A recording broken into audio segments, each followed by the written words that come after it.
Hello everyone, welcome back to differential academy. आज के इस डेली डोज में डिस्कस करेंगे हम थर्मोडायनेमिक सेकंड लॉ के बारे में। देखिए, थर्मोडायनेमिक सेकंड लॉ के अंदर हम दो स्टेटमेंट पढ़ते हैं। फर्स्ट स्टेटमेंट होती है केल्विन प्लैंक स्टेटमेंट और दूसरी स्टेटमेंट पढ़ते हैं हम Clausius statement.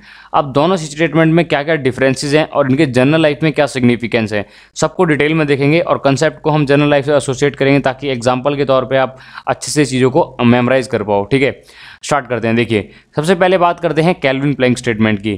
Kelvin Planck statement को हम कई बार बोलते हैं हीट इंजन स्टेटमेंट। अब इसको हीट इंजन स्टेटमेंट बोलते क्यों हैं, देखते हैं। देखिए, केल्विन प्लैंक स्टेटमेंट बोलता है कि हमारा it is impossible to construct a heat engine, यानी कि एक ऐसा डिवाइस या एक ऐसा हीट इंजन बनाना इम्पॉसिबल है जो एक ही सोर्स से हमारा हीट को सप्लाई ले और हमारा कंप्लीटली कन्वर्ट कर दे वर्क डन के अंदर। अब देखो, इसको प्रैक्टिकल लाइफ में देखते हैं। अब प्रैक्टिकल लाइफ में देखिए, इसको देखने के लिए मैं आपका एग्जांपल लेता हूँ। मान लो मेरे पास कोई एक्स कंपनी का इंजन है और उसको मैं मान लो कुछ फ्यूल है, मास ऑफ फ्यूल, कुछ फ्यूल को बर्न कर रहा हूँ, कुछ उसकी कैलोरीफिक वैल्यू है और उसके बाद ये हमारा कुछ हमारा पावर आउटपुट कर रहा है। अब देखिए, हमारी क्रैंकशाफ्ट पे जो पावर होती है उसको हम बोलते हैं ब्रेक पावर। ठीक है, मान लो मैंने ब्रेक पावर निकाली है, कितना किलो जूल हमारी जो पावर है और पर केजी कितना फ्यूल बर्न कर रहा है वो मैंने निकाली। ठीक है, तो मैं बोल रहा हूँ भी एफिशिएंसी होती है हमारी work done divided by heat supply. ठीक है, तो कितना किलो जूल हमारा मान लो वर्क किया है और कितनी किलो जूल मैंने हीट सप्लाई की है। फॉर एग्जांपल, मैंने 100 किलो जूल का वर्क हमें प्रोड्यूस हुआ है और 100 किलो जूल मैंने हीट सप्लाई की है। तो ऐसे केस में जो हमारी एफिशिएंसी हो जाएगी 1 मल्टीप्लाई बाय 100। अगर मुझे 100 एफिशिएंसी में निकालनी है, परसेंटेज में निकालनी है, दैट मीन्स कि हमारा इंजन 100% है, कोई भी लॉसेज नहीं है। बट प्रैक्टिकली ऐसा पॉसिबल नहीं है, बिकॉज जब हम मास हीट को सप्लाई करते हैं, हमारा फ्यूल बर्न होता है तो काफ़ी सारी हीट एटमॉस्फेयर में रिलीज हो जाती है।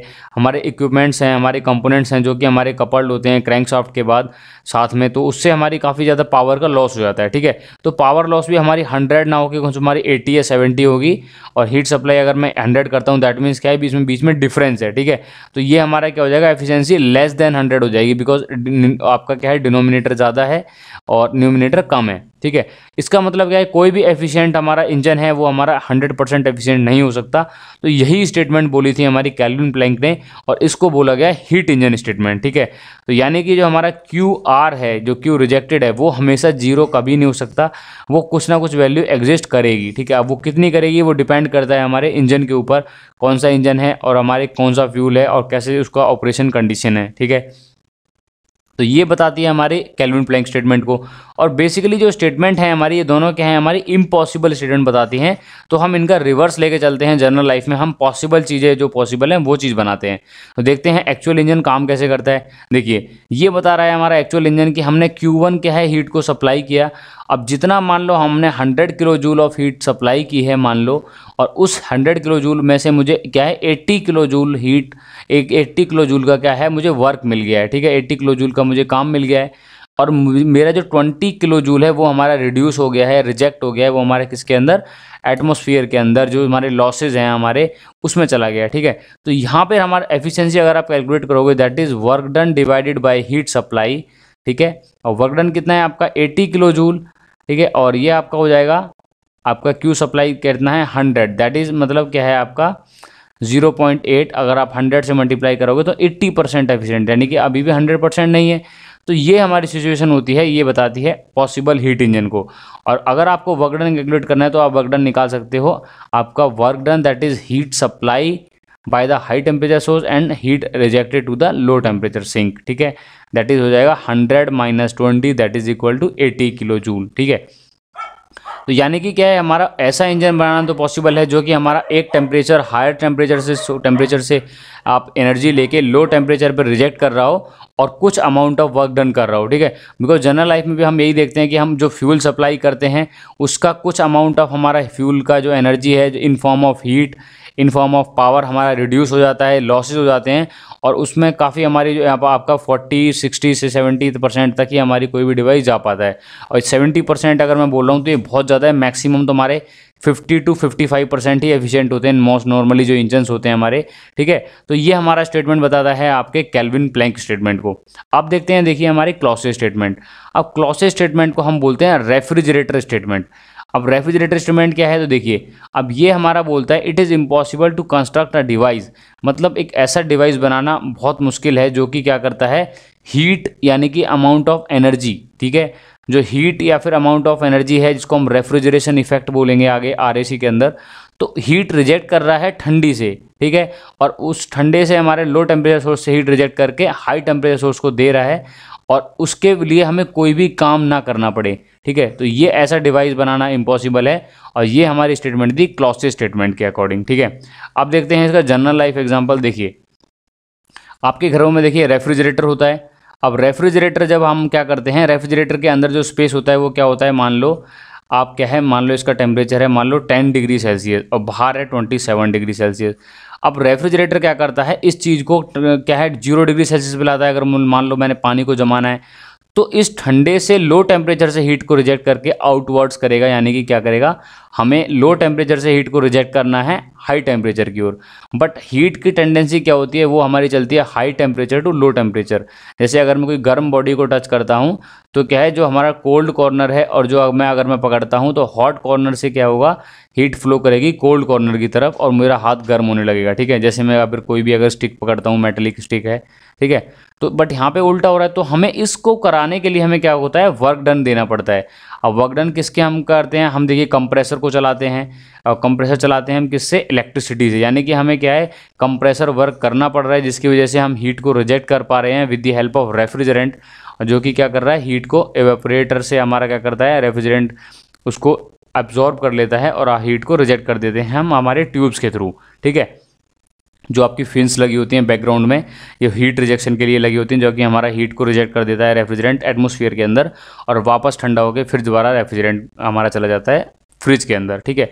तो उसका मतलब क्या है, हमें कोई ना कोई हमारा डिवाइस ऐसा करना पड़ेगा, ठीक है। यानी कि अगर हमें गर्म से ठंडा करना है वो तो ऑटोमेटिकली हो जाता है, बट ठंडे बॉडी से या फिर हमारा लो टेम्परेचर से उसको और लो टेम्परेचर लाना है, दैट मीन्स हमें क्या है उस पर काम करना पड़ेगा, वर्क हमें इनपुट करना पड़ेगा कुछ। अगर हम ऐसा डिवाइस बना देते हैं जो कि बिना वर्क करे ही चीज़ों को ठंडा करता रहे, लो टेम्परेचर से और हीट को एक्सट्रैक्ट करता रहे, तो हमारा पॉसिबल नहीं है, ठीक है। बट हमारा हाई टेम्परेचर को अगर हम लो टेम्परेचर पर लाते हैं, ठीक है, ये हमारा क्या होता है, इजीली पॉसिबल है। बिकॉज आप देखिए गर्म पानी को आप रख देते हो तो हमारा कुछ टाइम बाद वो ठंडा हो जाता है, बट अगर ठंडे पानी को रखोगे तो वो और ठंडा हो जाएगा क्या, नहीं। बट अगर जहाँ पे टेम्परेचर बहुत ज़्यादा हमारा क्या है कम है, वहाँ पर ये चीज़ हो सकती है। बिकॉज वहाँ पर हमारा जो ठंडा पानी है अगर मान लो 20 डिग्री सेल्सियस है या 5 डिग्री सेल्सियस है और बाहर टेम्परेचर -5 है, तो ये देखिए क्या है, हमारा high temperature to low temperature हमारा फ्लो हो रहा है, ठीक है। बट यहाँ बोल रहे हैं low temperature to high temperature हमारा अगर फ्लो करेंगे हीट का विदाउट इनपुट ऑफ वर्क, जो कि हमारा पॉसिबल नहीं है, तो ये हमारी स्टेटमेंट बुलाती है इम्पॉसिबल रेफ्रिजरेंट स्टेटमेंट या इम्पॉसिबल हमारी रेफ्रिजरेटर स्टेटमेंट। तो एक्चुअल में पॉसिबल क्या है, इसका रिवर्स, यानी कि हमें कोई भी डिवाइस अगर बनाना है ऐसा जो लो टेम्परेचर से हमारा हाई टेम्परेचर की ओर हीट को ट्रांसफ़र करे, दैट मीन्स हमें कुछ वर्क इनपुट करना होगा, ठीक है। तो ऐसे केस में हम रेफ्रिजरेंट वाले और जो रेफ्रिजरेटर वाले केस में हम आपको अगर हम एफिशिएंसी को ना बोल के हम बोलते हैं कॉफिशिएंट ऑफ परफॉर्मेंस, ठीक है। तो ये होता है आपका refrigeration effect in case of refrigerator, ठीक है। अगर मैं बात करता हूँ रेफ्रिजरेटर और मेरा ये मान लेता हूँ मैं, मेरा कोई रूम है जिसको मुझे ठंडा करना है, तो refrigeration effect divided by work input, ये होता है आपका कॉफिशिएंट ऑफ परफॉर्मेंस। अब रेफ्रिजरेशन इफेक्ट क्या है, हमारा कितना हीट को रिजेक्ट किया है हमारा लो टेम्परेचर सोर्स से, यानी कि Q2, ठीक है, that is called refrigeration effect या cooling effect produced. Work input देखिए क्या होगा, ये हमारा क्या है W इनपुट। अब ये दोनों हमारे क्या है, ये दोनों का सम हो जाता है हमारा, that is equal to Q1, ठीक है। Inlet is equal to outlet, तो इनलेट क्या है हमारा W plus Q2 that is equal to Q1 और वर्क डन हो जाएगा आपका Q1 माइनस Q2, ठीक है। तो COP of the refrigerator will be Q2 divided by Q1 minus Q2, ठीक है। ये हो गया हमारा COP ऑफ द रेफ्रिजरेटर, ठीक है। अगर बात करता हूँ मैं हीट पंप, यानी कि मुझे क्या है बाहर से हीट को पंप करना है अपने हमारे रूम के अंदर, यानी कि हमारी क्या है आपका जो केस है विंटर का केस है, ठीक है। तो हमारा ये वाला सिस्टम हो जाएगा हमारा, इस टाइम पे हमारा ये सिस्टम ना हो के हम इसको सिस्टम मानेंगे और हमें क्या है एटमॉस्फेयर से बाहर हमारा क्या है, अगर मान लो सर्दियाँ चल रही हैं तो बाहर तो देखिए हमारा रूम का टेम्परेचर है मान लो यहाँ पे 5 डिग्री सेल्सियस और बाहर भी मान लो 5 डिग्री सेल्सियस है, ठीक है। तो मैं क्या करूँगा, एक हीटर लगाऊंगा जो बाहर से क्या करेगा, हीट पंप क्या करेगा, हीट पंप लगाता हूँ मैं, हीट बाहर से हीट निकाल के मुझे अंदर ऐड कर देगा, यानी क्या है लो टेम्परेचर से हीट निकालेगा, ठीक है। और हमारे क्या है हाई टेम्परेचर वाले सोर्स को अगर मान लो डाल देता हूँ मैं रूम है, ठीक है, इसमें और हीट आपका करेगा, पंप करेगा, तो वहाँ पर हमारा सिस्टम ये हो जाएगा और हमारा क्या है, हीटिंग इफेक्ट हो जाएगा आपका Q1। कितना अमाउंट ऑफ हीट हमने दिया है किसी रूम को, कितना अमाउंट ऑफ हीट हमने ऐड किया है सिस्टम के अंदर, वो हमारा होता है हीटिंग इफेक्ट। और कितना हीट को एक्सट्रैक्ट किया है लो टेम्परेचर सिस्टम से, उसको बोलते हैं कूलिंग इफेक्ट। ठीक है, तो ये हमारा देखिए हो जाएगा कूलिंग इफेक्ट। तो ये हमारा क्या है, हीटिंग इफेक्ट, और ये है हमारा कूलिंग इफेक्ट या फिर रेफ्रिजरेशन इफेक्ट। तो COP of the heat pump, heat pump के केस में हो जाएगी दैट इज COP आपका हो जाएगा is equal to heating effect divided by work input. और हीटिंग इफेक्ट क्या है हमारा Q1, और वर्क इनपुट क्या है हमारा सिमिलरली Q1 माइनस Q2। ठीक है, तो ये हमारे दोनों फॉर्मूले हमारे यूज़ होते हैं किसके लिए, हीट पंप और रेफ्रिजरेटर के लिए। और दोनों ये स्टेटमेंट हमारी बताती हैं, एक रेफ्रिजरेशन इफेक्ट को बताती है, आपका रेफ्रिजरेटर कंडीशन को बताती है, और फर्स्ट स्टेटमेंट जो केल्विन प्लैंक है वो बताती है हमारे हीट इंजन के स्टेटमेंट को। ठीक है, तो नेक्स्ट डोज में देखेंगे हम हमारे PMM1 यानी कि perpetual motion machine of first kind, second kind और थर्ड काइंड। और ऐसे ही वीडियोज़ के लिए सब्सक्राइब कीजिए डिफरेंशियल एकेडमी को। तब तक के लिए मिलते हैं नेक्स्ट वीडियो के अंदर। As always be different, be differential, stay home, stay safe.